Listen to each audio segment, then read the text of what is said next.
You look good, you have all of the something there about you. Yes, goodie!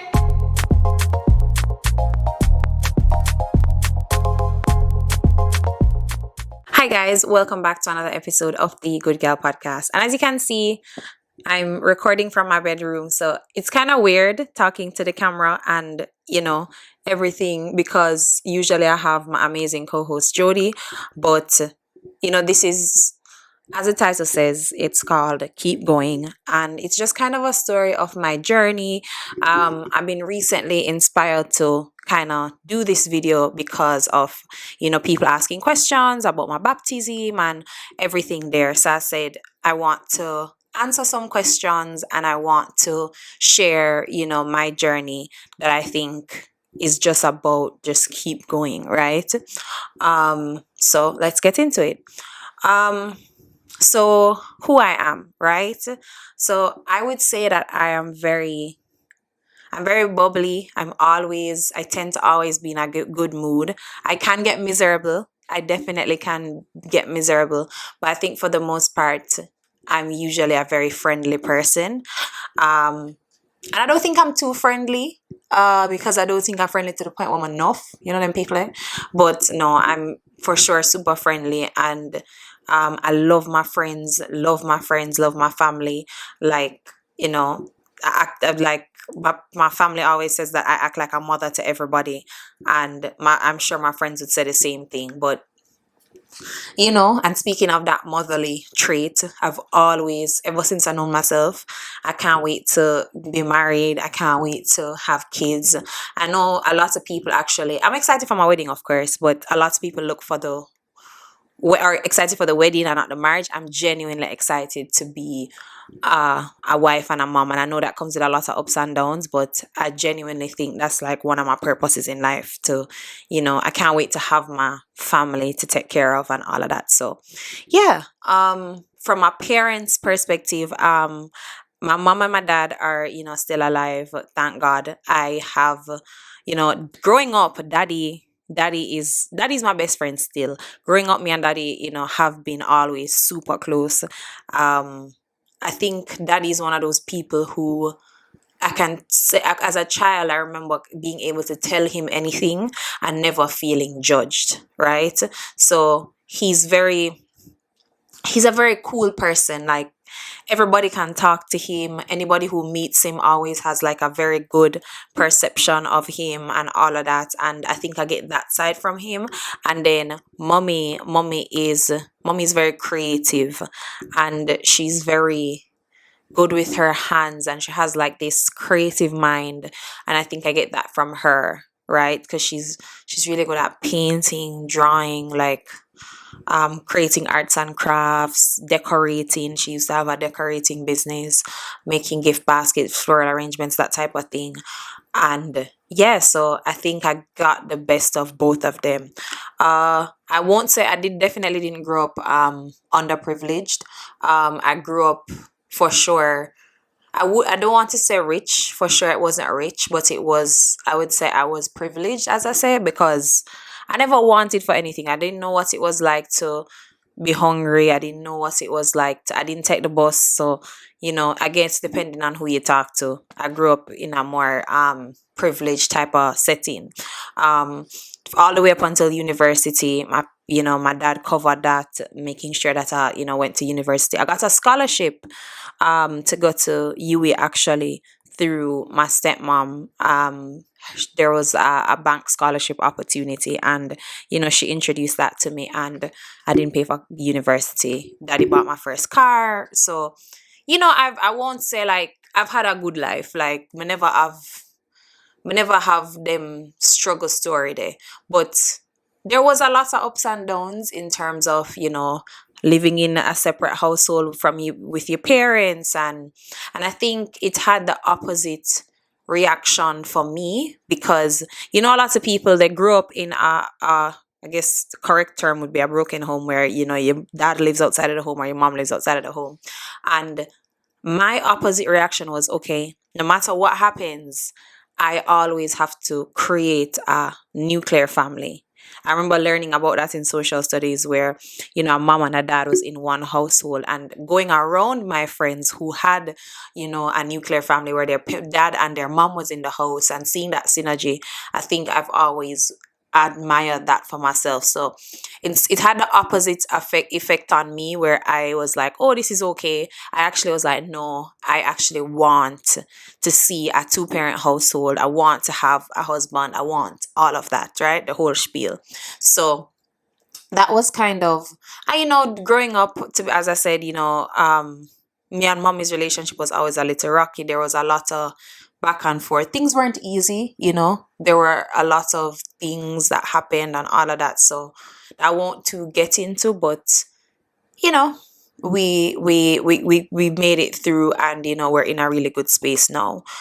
So that's just like a little bit of my background, my upbringing. And the first thing I would say is, I would say with my journey with God, and I think the most defining times of my life happened at Meadowbrook High School. So that's my alma mater. Big up Meadowbrook. And it's weird because a lot of people went to Meadowbrook and them don't like big up Meadowbrook because it just did it. It's one of those schools that you don't have a lot of school pride. It's a traditional high school, but it's a co-ed school, but it just did it. Like, it's not a lot of school pride. It's just anybody who goes to Meadowbrook that is probably super chill. Them not really, them just chill. Like, that's the way I can describe it. There's not a special trait that you can associate with a Meadowbrook person other than like super chill. A lot of people assume that I either went to Andrews or Immaculate or one of those schools based on my personality, but no, I'm a Meadowbrook girl. One of my first friends in first form, her name is Janelle. She actually, I think, is the first person who introduced me to God in a real way. So coming to Meadowbrook, growing up, my grandmother used to carry me to church, and it's my grandmother on my mom's side. So my grandmother on my dad's side actually lives abroad, and I would go to church when I'm there for summers, holidays, all of that in Miami. But growing up in Jamaica and Kingston, my grandmother on my mom's side, when she was alive, would take me to Sunday school every now and again. But she went to an Anglican church. And so them church there, them don't speak in tongues. No, you're not doing a spirit. You're not doing an altar call. None of them something that go on. You just hear little psalms, them come in with some little smoke something, and you hear, you just, you sing to him from the hymn book, and the man preach, and you go home. That's it, right? So when I went to Meadowbrook and you get introduced to ISCF and them thing there, say, when the people is extra, like, you know what I mean? You never really, I don't think I ever understood God in his entirety because of kind of that upbringing and all of that with, we just never understand it. So it wasn't something that I grew up seeing, so it scared me, to be honest. So I had these group of friends, Janelle, Nicadia. I feel like there was somebody else, but I can't remember her. But Janelle and Nicadia were the two people that I was closest with, and they were both Christians, or their families were Christians. And, Janelle at the time when I was in third form actually, fully committed and gave her life to God. So I like to call Janelle my spiritual soul sister, because she's one of those persons who made God relatable. She never too much with the whole, she never act like she holier than thou, and she was very relatable. She was also very open with her struggles and the things that she went through and all of that. And she was not afraid, she was unapologetic in her journey, and the realness about how hard it is and all of that, and with God, and at such a young age, because remember, this is third form, right? So you'd like, and then I'm a person where I got to go really early. So my mom, my dad, super chill. So I was going to parties, and then I was also not a bad child. I was very trustworthy. There was no, nothing. So I think I got to go out a lot earlier, right? So I'm going out. So third form, you have, and at that time you had kids parties. So you had like color coded, swinter, them little picnic party. Like, it's not like now where you have people just go sans and them big people party there, you see some 14-year-old. No, it's not like that. You actually had like parties for kids, and you had people who put on people from other schools who put on parties with the help of their parents for kids.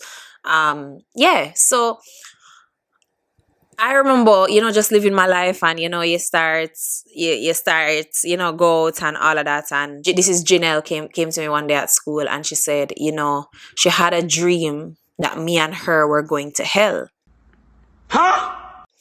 And bear in mind now, at this time, like, me afraid of hell, I'm afraid of hell, I'm afraid of God. I'm just afraid. Me always used to just afraid of things. Me was afraid of picnic. I'm afraid of hell, I'm afraid of God. I'm afraid of everything. Like, so when she come to me, may I say, I was so scared, but I think I reacted to that with anger. Like, why you coming to me with this? Why you bringing this to me? Why you telling me that I'm going to hell? But she wasn't telling me that. I think she was just expressing what was happening in her dream. And she said that she had a dream that me and her are going to hell, and she's giving her life to God and all of that. And honestly, she has been. And since that day, when I tell you, that girl never let up, like, through even now in my adulthood, we ended up going to UE together, all of that, and she just never let up. She was one of those persons where even when me I run her, I'm not answer her, she'd have still text me.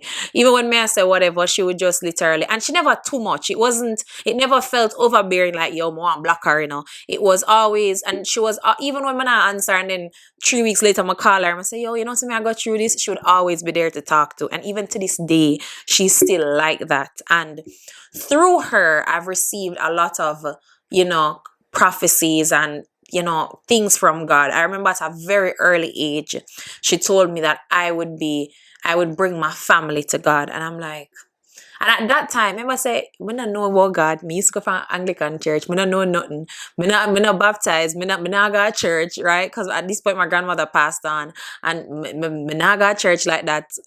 Easter Sunday, maybe a little Christmas, something like that, yeah, go to church. But you're not involved like that. So she was like, you're going to lead your family to Ghana, share. And I can just say share that one, because all of them are still, some of them you still hold close to your heart, and me and God will work that out. But that one I can share. And she just, I don't know what something Janelle tell me over the years. And I remember like, yo, this is just too much, all of that. And but she was always there and willing. And Nicadia, on the other hand, was also a Christian. And I remember my first interaction with a church that was not Anglican was through Nicadia, right? So she went to she invited me to her church, and I see people are getting a spirit, I see people are speaking at tongues. I mean, I said, what is that's the first time I ever hear somebody talk in tongues, and I'm like, what is this? And she had to explain it to me and show me that it's actually in the Bible and da da da da. And me never know about Father, Son, Holy Spirit. I think I just God. Never know, say, and you know about Jesus, but you don't know, like, say, are two different people. You don't understand them time there. You really don't understand. And I think they're still, you're young. So when she took me to church, I remember, like, when I tell you them, so when them start getting spirit and him a preach, and it was one of those pastors who was a prophet. So it made me uncomfortable. Him literally going through, and I remember in high school, all of that, him going through the crowd, and him doing all of that, and him pointing out people and saying, this is for you, this is for you, this is for you. And to this day, I don't know if, like, I get it, but I don't know if I like it. So it's still something, again, me and God working on, and I think it's because of my initial interaction with it, why I may have some apprehension towards it now, even while I understand. But yeah, it was one of those things where me I say, yo, what is? I'ma just run out, like, literally run out of the church. Like, is it me? My father up on stage run. I literally ran out of the church, and I just never went back. And I was like, boy, them too much excitement. And the way them used to behave, I feel like there was a lot of young Christians at Meadowbrook, and it's so funny seeing them now. So some of them aren't Christians anymore. Some of them kind of, like, I was scrolling on TikTok, not to judge anybody or not judging anybody, but because everybody's journey is different. But it was just how I saw one of them doing like a dancing challenge, and she clearly not, she more in that dancehall realm now. And it was just like how they used to behave, like you need to come to God now, and da, da, da, da, da. Like you always hear about God with this. I always saw God with this like hammer, and this person or this being that just wanted to like control your life, and you need to do this, you need to do that, all of that, right? All of this was happening, and I remember I said in fifth form, and I'm a person, I'm not gonna lie, I wear my heart on my sleeve. So I always like, I remember having like my first high school boyfriend and all of that, and then that breakup happened. And, one thing, I gotta be honest, after I break up with a man, it's always lead with to God. Tell the truth. Tell the truth. I'm gonna be honest. So, and this is high school. This is like your first real heartbreak, like high school, like puppy love type of thing. And you're like, oh my God. Blah, blah, blah. So then I feel like that's when I kind of really started praying and kind of talking to God. And I'm like, okay, I get it. Like you start feeling a little thing, you start feel God presence, and you're like, wow, this nice here, like, and then I remember I said, okay, I'm gonna give my life to God. And at this time I'm in fifth form. So, and I remember the same year my mom told me that I could jump carnival. Yes, I was jumping carnival in fifth form. Trust me. Yeah. So it was the first year I could jump carnival, and I remember buying my costume for carnival, and this is very relevant to the story, right? Because carnival was one of those things that I grew up. My mother used to jump almost every carnival, and when I tell you, say, I used to look at her pictures in her costume, and I was just so excited. And yeah, man, she used to go Juve, she used to do all of that. Like she was a carnival person. So I always wanted to go. And I'm like, oh, I can't wait till I'm old enough and all of that. And she finally give me the green light, like, yeah, man, you can go a carnival and all of that. I'm gonna say, yeah, road. And at that time, for sure, no, at the costume was $17,000 Jamaican dollars, which was a lot of money back then. But you know what I mean? It wasn't. I never know big money. So, compared to Norway, I spent $1,000 on a costume, and it was one band. It was just bacchanal, and I remember, me and one of my friends who, because I had like school friends who went to Meadowbrook with me, and then I had like a lot of outside friends, because again, you start go out young, you're in the social scene, social media was just popping, people, everybody put up on Facebook, and you become friends with people and all of that. Yeah. So it was the first time that, I could jump carnival. But you don't know, I said, I wanted to give my life to God, and then at that time, I feel like me just take it. Yeah, you're supposed to take it serious, but I took it too serious. So but delete all of the song them off of my phone. But like I gave away like all my clothes. Like I was just doing the most. Like I was just doing the absolute most. And if you know me from them time, they know so I was just doing the most. And by the time carnival come back around, I was back. Like I was like, okay, whatever, this was a phase. Like, you know what I mean? I was not, by the time carnival come back around, I was completely like, when I say out tight, I mean out tight. And yeah, I didn't want to jump carnival with my friend them. And I was like, okay, God, bye. Like that was fun. It was a moment, but we're done with that. And then I always say to myself, oh, when we reach 40 and me a big one, we can start doing something there. You know what I mean? Because it always seemed like that's something that you should do later in life. Like, committing to God, all of that. Anyways, along the journey, after this, I think that was the most defining moment where I can say, okay, I had a true experience where I felt close to God. I think that was the first time I prayed for real and felt like I felt God with me and all of that. But anyways, everything happened. I ended up, doing CXC, and then I went on to UE. I actually did my major in economics, and then my minor in management studies slash marketing. So I actually went to UE, and then you start to be introduced to different people, and then there's a lot, you just keep going, right? Again, keeping with the theme, you keep going. So I'm going through this thing called life, and let me tell you something. After that first carnival, I think the year that I started UA, that was fifth form. And then I kept on jumping after that. I think I would have bought about two costumes, like for myself, two costumes in my entire life that I've bought, right?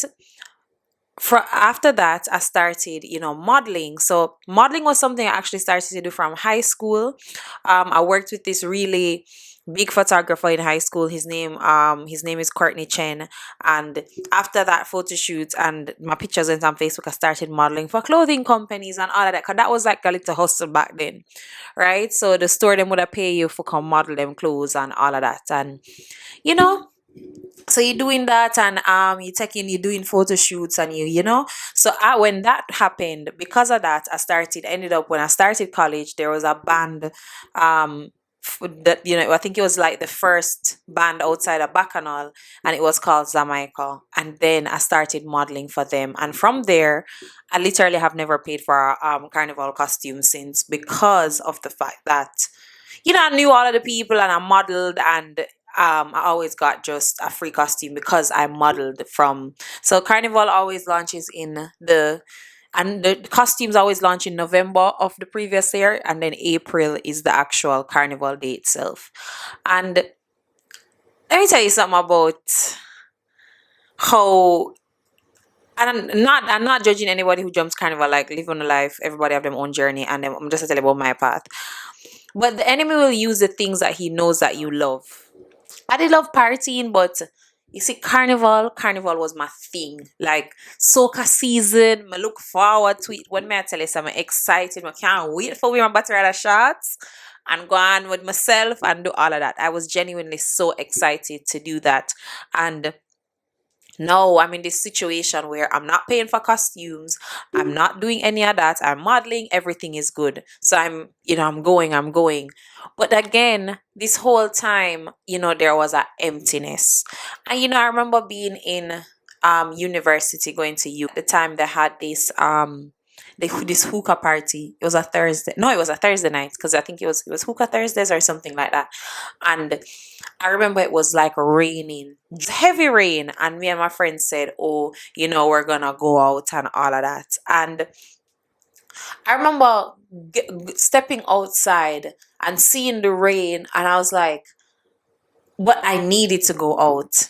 And I think that was the first time I realized that, wow, I really feel like there's no purpose in what I'm doing, you know? Um, So I'm there and the rain is pouring and me I go outside. I remember going outside, my friend come pick me up. I remember going outside with my little umbrella, and me and her was in the car and we dress up, and then we're saying, "Oh, why?" When I say, "Look, pan, where I get ready." We were like laughing at the fact that we're actually going out and nobody's gonna be there. And when I went in, we realized that the place pack up. I remember it's all day rain. Like it wasn't like it just start drizzle and then it come down after to get ready. Like it been a rain. The forecast say rain out, all of that. So I'm there and I'm like, actually, it's the first time I really taking in what's happening, and I'm like, all of we can't so sad. Like when I say we can't find contentness in our yard. It's a rain. Like we just outside and it's a rain. And I remember in myself, I wasn't judging anybody else. It was more looking at it was more a moment of introspection where I was like Bomba, like why am I out here like this? And may I say I literally needed to come out or I wouldn't have felt good. And I'm like, that's when I really started to realize that.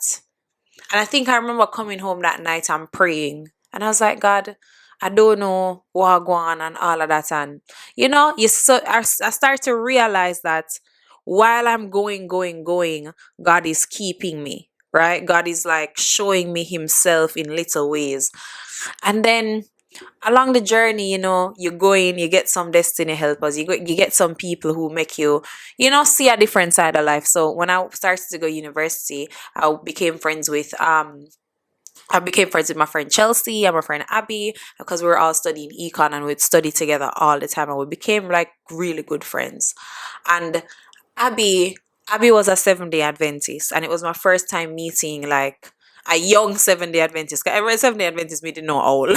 So and Chelsea's parents were Christians and like actually fully like committed to church, and they were super. It's not just they were the type of Christians I wanted to be like, and still would like to be like. They were super successful, so their businesses were successful, all of that. And I remember feeling like, wow, like, at the first time I see, because I always have Christianity as a poverty religion, like, so when you give your life to God, a poverty I say, which is a really common misconception when it comes to God and all of that. And I remember, like, and I never even liked to hear the word Christian, or even now referring to myself as that is still weird to me because of how I saw it.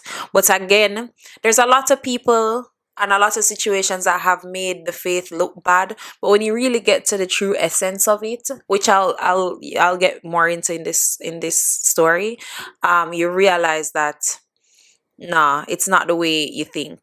So along the journey, we're still going out, we're doing our thing. And I remember, seeing Abby like on a Friday night, and we would be studying on a Friday night, and at 6 o'clock, she locks down her stuff and she takes the time to meditate on God and all of that. And I thought it was so admirable. And no matter how we would push her, like, Abby, like, you know what I mean? She took that vow that she made to God very seriously. And I remember, you know, church hunting. So this is the point now. I'm like, okay, yeah, I see the value of God. Me and Chelsea would have conversations about God all the time. My friend Gabrielle, we became close as well, like super close. That's one of my very best friends to this day. Gabby was always a person. Gabby would get up and still gets up at 5 o'clock in the morning and read her Bible. Like, is a God girl. That's like, so she always talked about, when I believe in a motivational speaker, she said anything me need for know for motivate me in the Bible. So that was always Gabby's whole thing. Cause me would have like try listen to a little Steve Harvey, a little whatever. And she always has said, "Sure, motivational speakers not real. Everything what you need for know, it's in the Bible." So me I say, whatever. So along, because I had those destiny helpers, and like, you keep going, you keep trying to learn, and I started to go to different churches.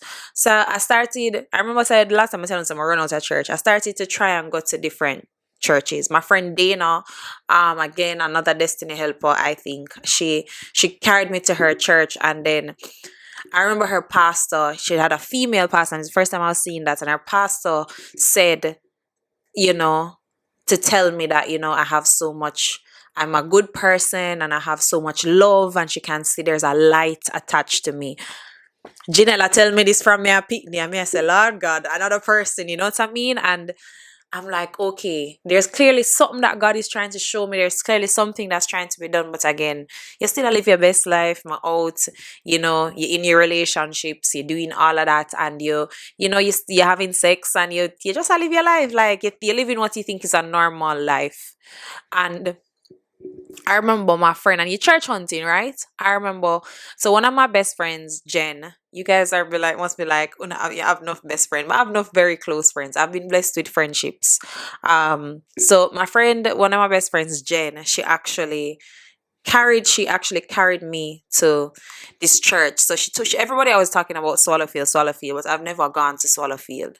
And I remember, I don't know why, I just never felt led to go there. And then, a friend of mine, Jen, as I said, she said to me that, hey, there's this pastor from Swallowfield. He's really good. And there's this church at Police Officers Club. I think we should go.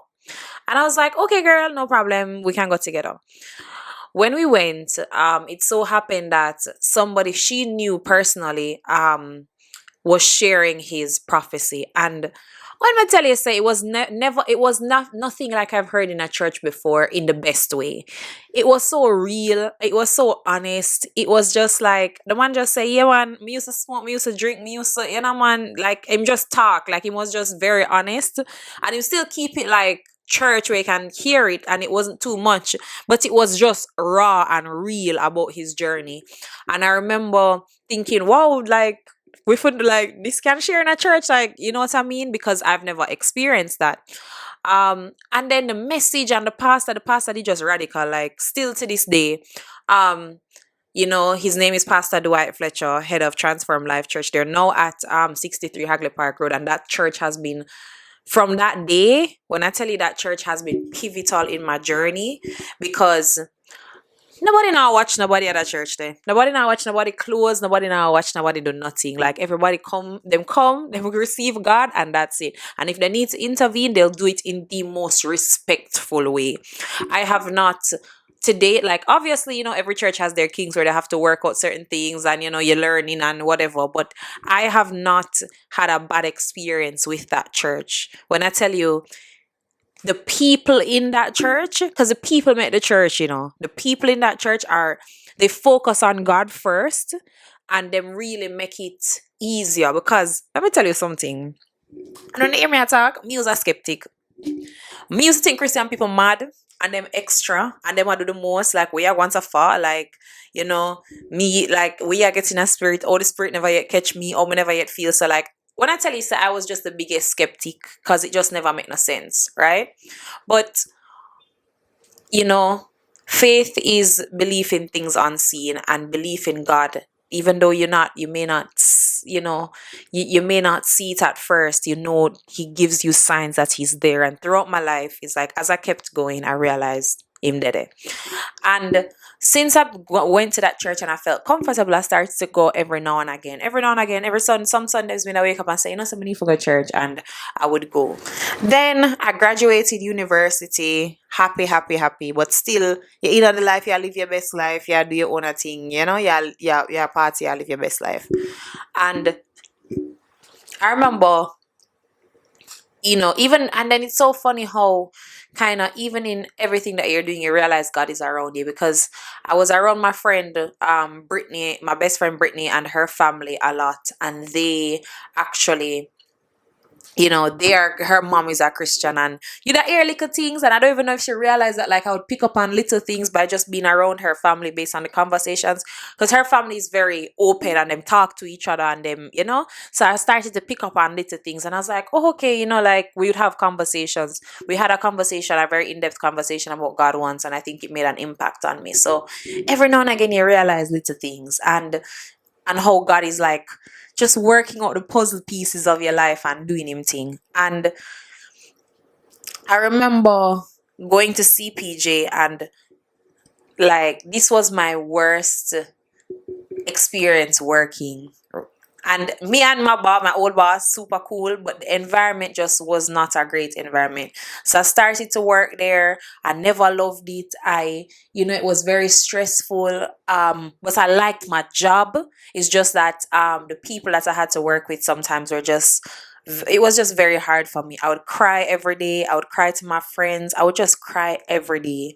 And I remember saying like, God, what is this? And I just say, all right, I'm gonna start pray about it, and but you still lean into your own understanding at this crossroads. And instead of going to God, because I really didn't know how to, I go in church every now and again still, but I'm still whenever lukewarm my heart, like, you know, because I haven't even committed. I'm not calling myself a Christian. I live my life, right?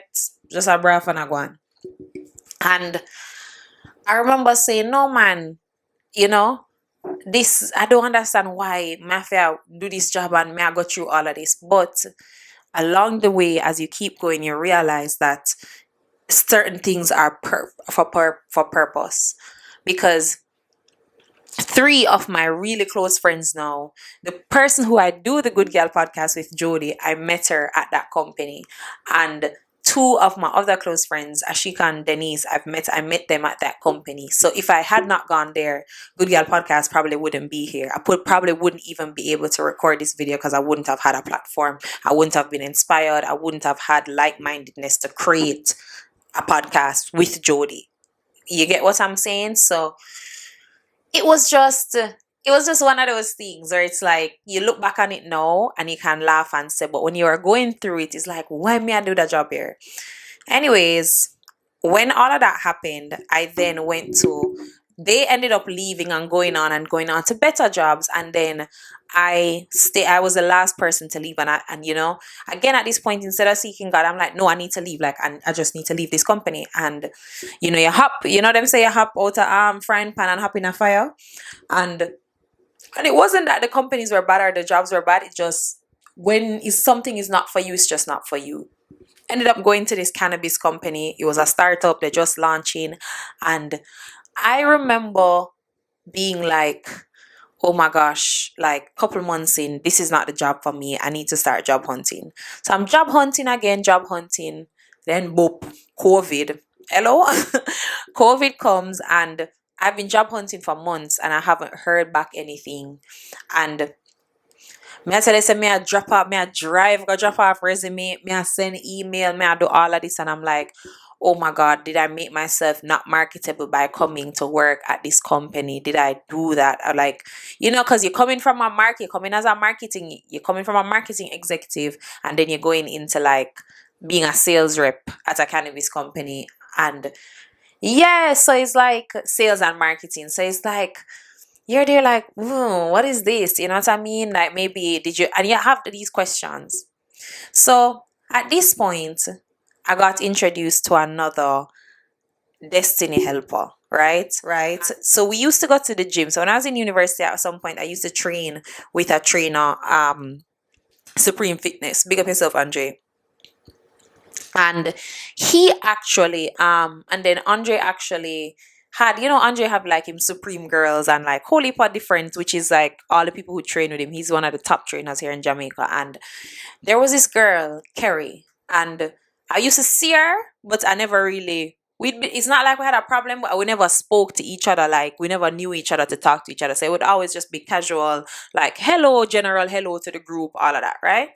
Anyways, when Kerry says, so Kerry DMs me randomly one day and sends me something, and she said that she really felt like, because Kerry's a Christian, and she felt like God told her to say that to me.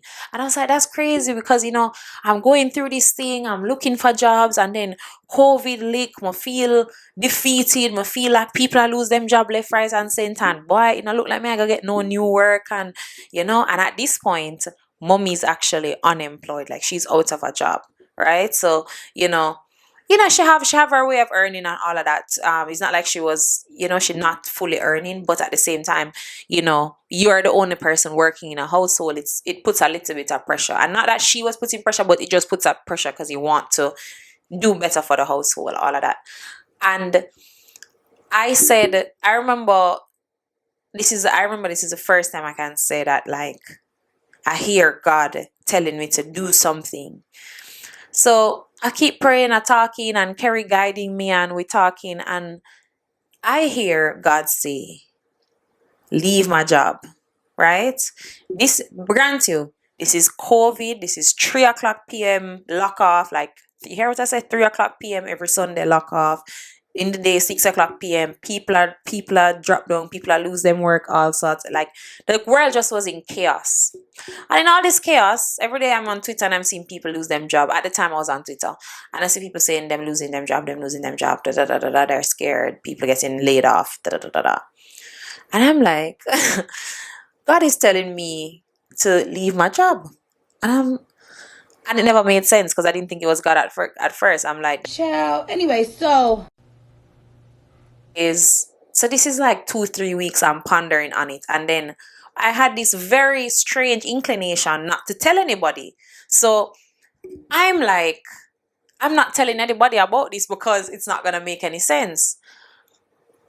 And I could almost feel like I heard God saying to me, don't tell anybody. And when I say I heard God, I want to clarify, it's not let me hear a voice that said, don't tell anyone, like an audible voice. It's more like a feeling in your being, and a thought pops in my head, and I'm like, God, are you that? Like, I have to question it. To this day, sometimes I still have to be like, God, are you that? Like, because sometimes you don't know what thoughts are yours and what thoughts are not, right? Because I'm telling you, it's just not making any sense. Anyways, all of this is happening, and he says to me, leave your job. So the I'm confused, I call out the church office. I'm ask, hey, can I speak to Pastor? Because at this time now, they were doing online services. And I remember this voice of God I heard after they did a sermon, and an online sermon, because you could watch online, as I said. They were doing an online sermon about how to hear the voice of God. That was one of the first sermon series that they did during COVID, because you're at home, you don't know how to navigate the world, so you need to be able to discern and hear God's voice. So after that sermon, and me telling me I write notes in my house, me I do all of that, and I heard God saying, "Leave my job." That was the first thing, and I was like, "This don't make no sense. God, this don't make no sense." So I remember calling the church office and like, "Hey, can you give me some guidance?" All of that. And I wish I would remember. I didn't remember. I didn't take that lady's name. I wish that I would remember her now. I remember calling TLC and I was like, and the lady on the phone was just like, "You know what to do. If you know what," that's all she said. She said, "If you feel this way, if God is telling you something, you know what to do." And that gave me complete peace. So the Friday now, I said, "Okay, God, remember, I'm applying to jobs. I did job interviews previously, right? I did a job interview I did couple job interviews previously. I interviewed with where Digicel, where I am now. I interviewed with, I think, JN. I interviewed with a couple people, but I just haven't heard anything back. And I was like, I possibly won't because of COVID, right?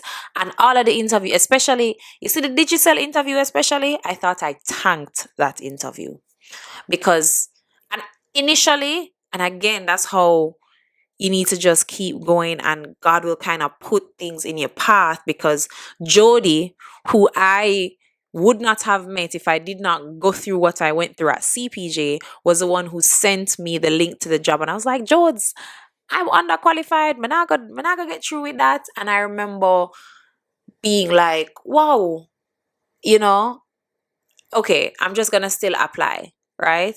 I remember being like, okay, I'm still gonna apply. And I ended up applying for that job with Digicel, got 2 interviews, and just never heard anything back, right? So all of this happened previously, not hearing anything back, but I'm hearing God say, "Leave my job." So, and not just leave your job and don't tell anybody about it. Don't talk to anybody about it. Put is like God is saying, put my full trust in him. So I said, "All right, bet." I said, "Okay, I am going to do something I've never done before. I've tried the world, but I've never tried God." And I said, "Okay, I'm going to fully submit and I'm going to put my trust in you." Right? I resigned from my job the Saturday, because we used to have to work on Saturdays. But I resigned from my job this Saturday. Said the Monday morning, I came to work and I got 2 emails, one from JN and one from Digicel, right? So I'm like, wow, like this is actually, that this it was so surreal to me that this is almost like God was waiting on my faith for him to open the door. And I remember in the Bible, like in my head, I remember in the Bible where um who walked on the water? Peter? Paul? Peter. Peter walked on the water. I remember thinking about that, like, when Peter walked on the water, faith did make Peter walk on the water. And as soon as him lose the faith, him drop in the water. So I'm saying, the fact that is two of them no must come from God. Because we know say, as long as we have a God, we have an enemy. So I said, okay, yeah, try trick me up, Satan, right? So I'm like, God, like I prayed and I said, okay, God, I see 2 in front of me. Which one is the one that you want? I said, can you please make that clear to me? Because I don't want to make another mistake and go into a space that you didn't want me in. The same evening, right, after I got the job offer, because I didn't reply to it, somebody from Digicel called me, an HR person, and she said, hey, she said, I felt led to call you, after sending the offer. Because she called me before to send the offer, And she said, I felt led to call you again because on your application, you put, let's say, for talking sake, you put $100, but the job is valued at $300. And I felt like God wanted me to change that for you. Mister, when me hear that, I said confirmation, and I was like, damn, God, you work fast. Like, I was like, no, sir. I saw God quick. It was quick on him feet. And I remember running out of my workplace and like jumping up. And I was like, and it wasn't about the money. They were clearly happy about the money. Wouldn't like more money than you planned for, you expected. But it was the fact that when she said that God, she felt like God told her to call me. I was like, wow, like, so it's almost like he literally was just waiting for me. And that showed me that also too. When you're praying for something, sometimes God answer, but the enemy here too. So you have to be careful. So that way I said, okay, this is what I need to do. So I accepted the Digicel offer. And when I accepted the Digicel offer, right, I started to research, what to do when God gives you a job. Because remember, at this point, you start experience God knows something. I want to follow time good graces. That's the first time I was introduced to tithing. And I was like, okay, I need to give 10% of my monthly income. And when I tell you that my journey started at Digicel, where it started out rocky because I was working with somebody who was a bit difficult at that time, but through that difficulty birthed another destiny helper, my friend Shalanda. And we when I tell you, we've been just close, like just close, and just and every single time that it got more difficult, me and her would come together, and we were a unity. And she was also somebody who believed in God and went to church and all of that. And when I tell you that so through that, and when I tell you I didn't have to lift a finger, that situation handled itself. Right? It literally handled itself. And I ended up even leaving that department that I was in. And when I tell you, God just do him thing, like even now. And then with that, I got two of the best people. Like, I've always wanted like a mentor. And now I can truly say I have two mentors who I look to for everything. I have a male mentor who, he was my first marketing manager at Digicel. And when it was time for him to actually pass me to another manager and say, hey, there's an opportunity in this department. Do you want it? He literally sat me down. He said, this department, would you take the offer?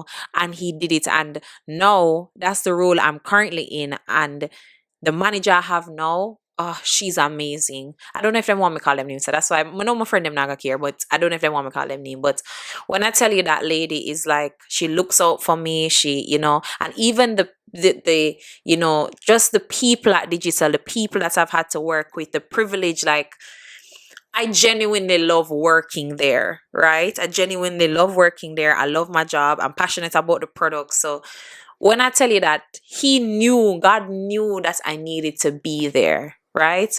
And through, this job and all of that, I was able to, renovate my grandmother's house, which was always a dream of mine, renovate a space for myself, just really kind of invest in myself, buying equipment for my podcast, all of that, like, and all of those things God just did. But at the same time, with all of him goodness, you're stubborn. I'm stubborn long time. I'm telling someone run to church, me do all of that. Girl could I tell me something I gotta help me? I do my thing. And I'm just doing the basics, right? So I'm just a tapping. I go to church every now and again. May I pray. I make sure I pray before I go to my bed. May I pray in the morning. But as time passes, you realize that you need to go a bit deeper, right? You need to go a bit deeper. So I remember at one point I could only listen to like Joel Osteen and that type of thing. And I realized that I needed something a bit deeper, right? To just give me more understanding. So you start discovering this TD Jakes, the Sarahs, the Michael Todds, the Stephen Furticks, like those popular preachers who go a little bit deeper into the word. And let me tell you something. Everybody serves a purpose in the kingdom of God, because I know a lot of people like to bash like Joel Osteen and his messages, but everybody serves a purpose, because some people can manage the whole pudding, some people can only manage a bite. You understand what I say? So at that time when I was listening to Joel Osteen, I could have only managed the bite. Sarah and them did too much, like it would have overwhelmed me. But as I grew in my faith and I realized that I needed a deeper thing. And my friend Gabby used to always listen to Michael Todd, and my friend Waynette, right, another Destiny helper, would always listen to Stephen Furtick and post it and all of that, right? And along the journey, my friend Waynette, and I started to see how God just put people in. Waynette is actually somebody that I knew from high school. We knew each other in university. We always like school and all of that. But she actually started her walk with God before mine and all of that. And she realized she did kind of see with the right this, and we started talking more. But again, she's further along. Like, she take it way more seriously. Me, 1 foot in, 1 foot out, like fully there. And she went ahead and she invited me to her baptism. So we both attend the same church, and but she went ahead and she invited me to her baptism, and this was like 3-4 years ago, right? And I just got baptized this year, so for sure, so there have been a lot of people who just wait for me, just work with me, just say, all right, you know what I mean?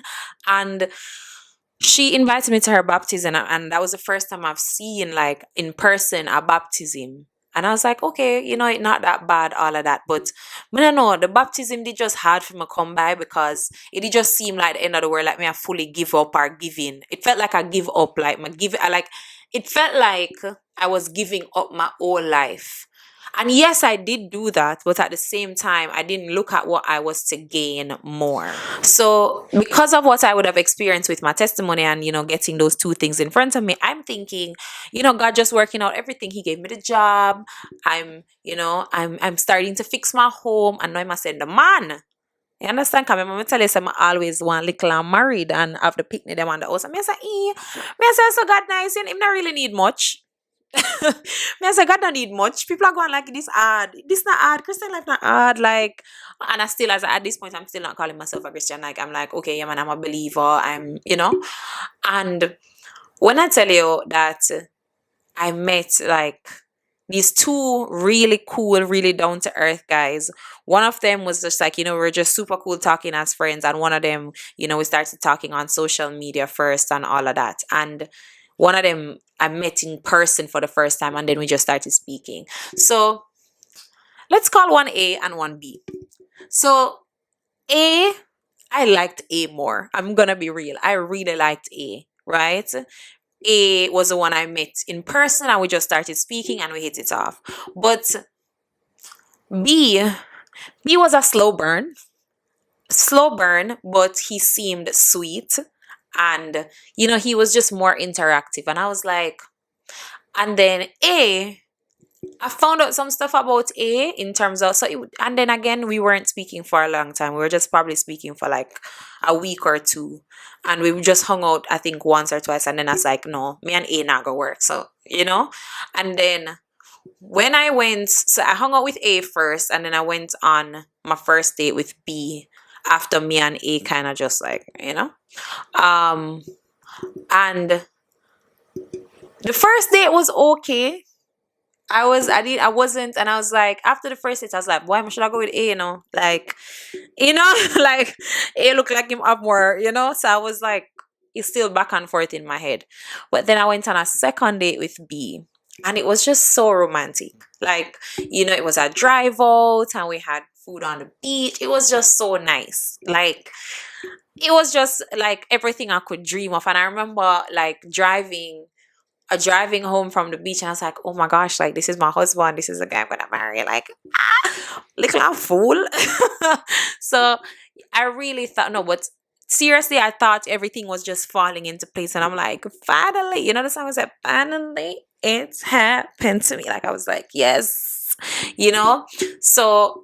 And then I don't know why, I don't know about other women, but why as women like me, I get ahead of myself when it comes to these things. So wearing my heart on my sleeves is just, again, coming from that desire to, have a family, all of that. So through all of this, we're doing our back and forth, and, we naturally, he comes, and That's worse of a distraction. I'm not praying as much. I'm not going to church as much. You still do a little one and two little thing, but you're not as committed as you were because you're going out with him, you're doing more with him, you're so engulfed in your relationship. And I remember we broke up, and I remember, I still remember, the thing is, I said that nothing is gonna shake my faith. And I remember that I still going in, but you still have sex. Like, me da literally have sex with him the Saturday night and just go to church the Sunday morning. Like, and everybody, may I be real and honest, like a lot of us have that story on our journey. And I remember when everything was happening, we got back together because we were like in this breakup makeup type of thing, and we got back together, and it was my birthday coming up.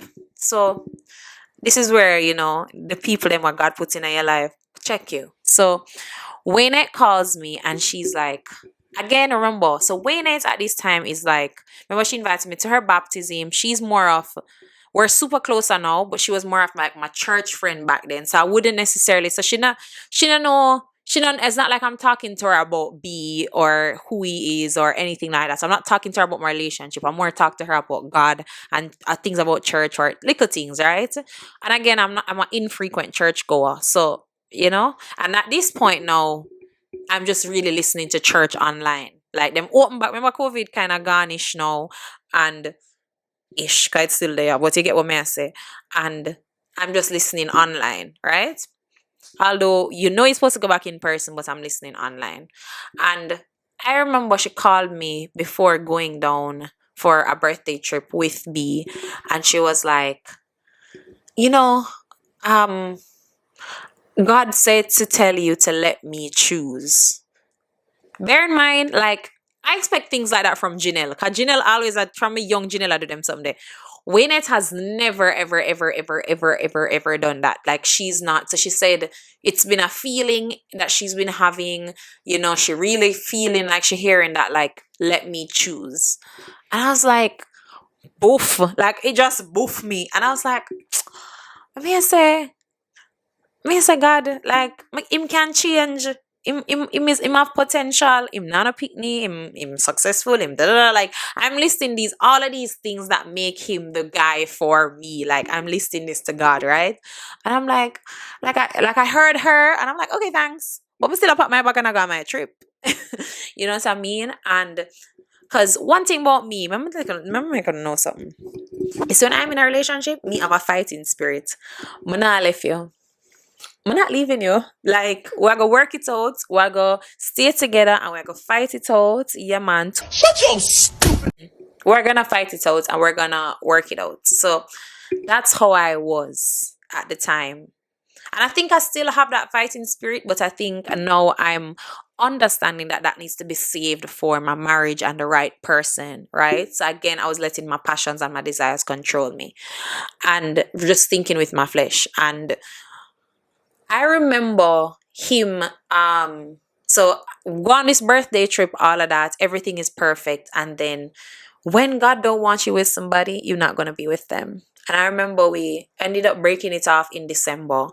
And, as I told you, I have a fighting spirit. So he was the one who actually broke it off.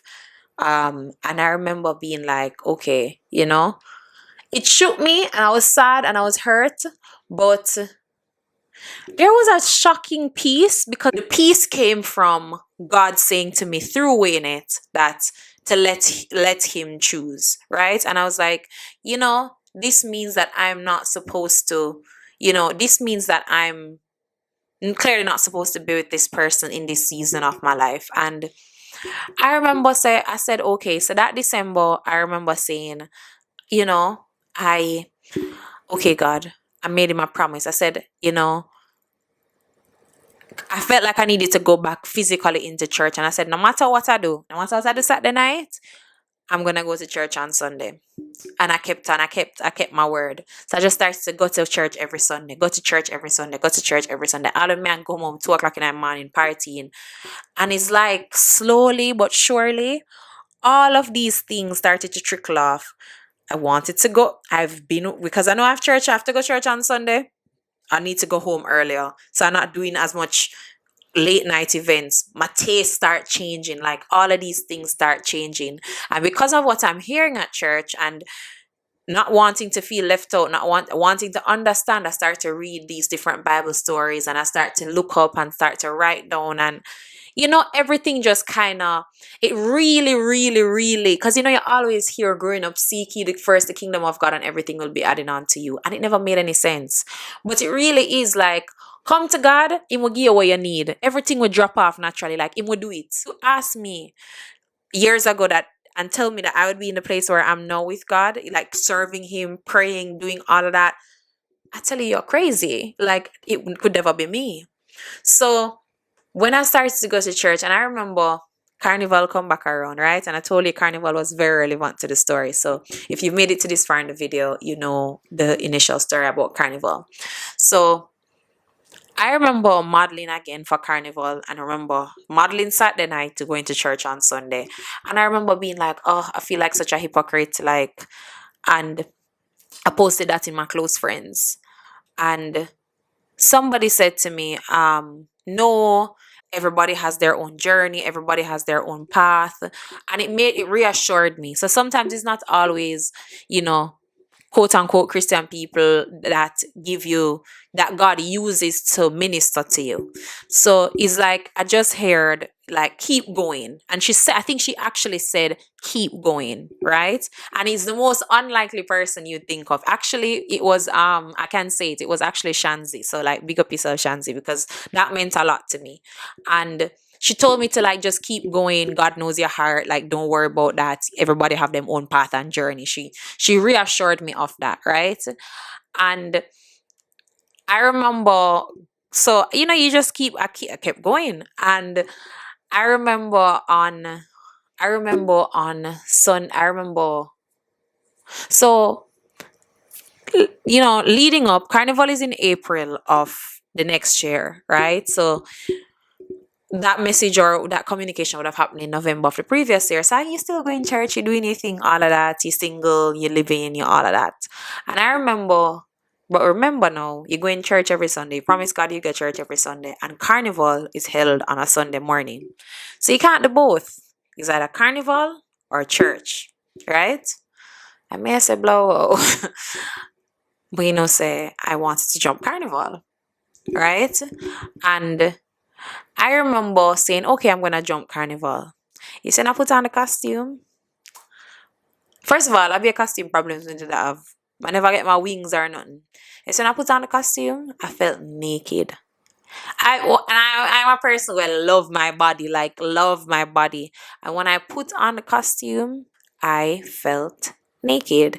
I felt like, oh my gosh, why am I showing so much of myself? Like, because naturally I still want to be hot, like I still want to look good, I still want to be sexy, but there's different ways to do that, right? And I felt naked, and it was just like I've never felt like this before. When I went on the road, I was having fun. I stayed on the truck the entire day. I never felt like I wanted to do this anymore. And I remember being at Carnival and being like, I wonder what them talking about in church today. And it hit me that I'm no longer here mentally. I'm trying to hold on to this old part of myself that has been left. And I'm no longer in this place mentally.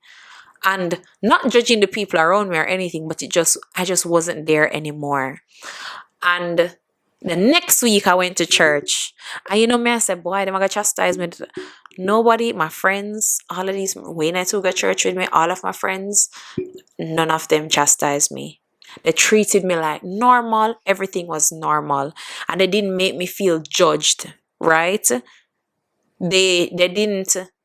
Janelle, all of these people who knew I was on my path with God, who saw what God was doing, they didn't say anything. Everybody was just silence.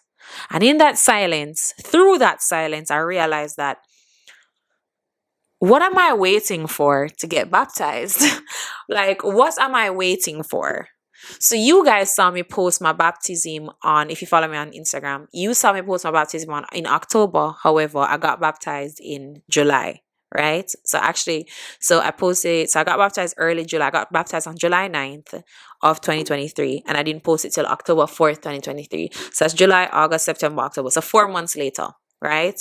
I invited all of my close family and friends, and I got baptized. I had a baptism brunch. It was really special. It was really a great day.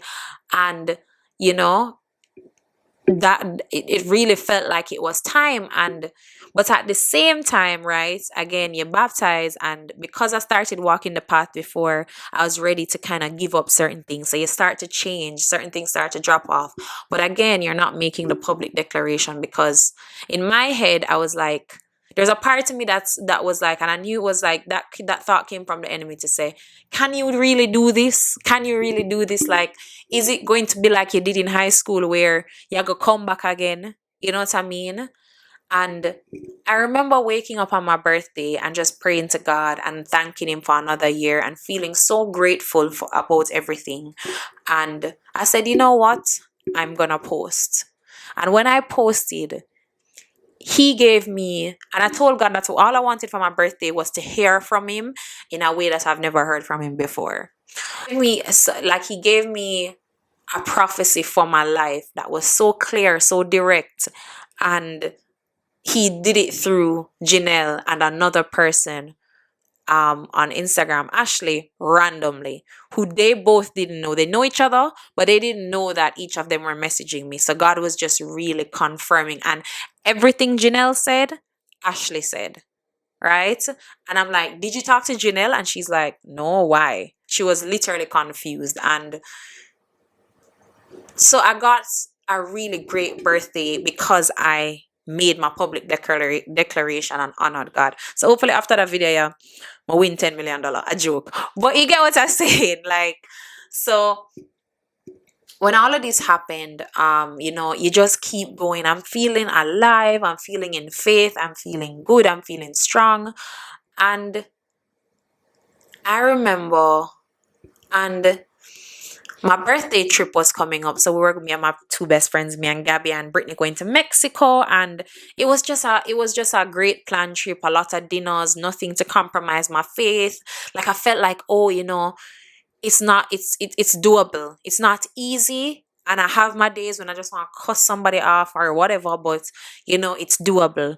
I have a great support with my church. I have all of these things, and life just seemed good.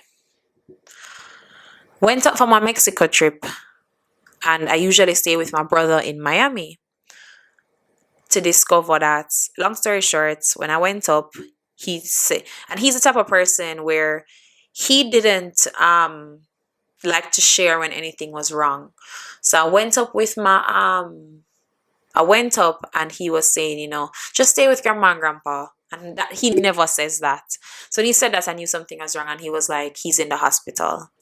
And when I went to the hospital and I saw my brother, my best friend Brittany was with me, and I literally broke down because I've never seen him sick, right? So I go up for this great Mexico trip. I come back, everything, and I go up for this great Mexico trip, and you have to leave from Miami to Mexico, and I discover that my brother's sick. What do you do? So I call in the troops. I call all my family. My dad flies up immediately. All of this is happening, right?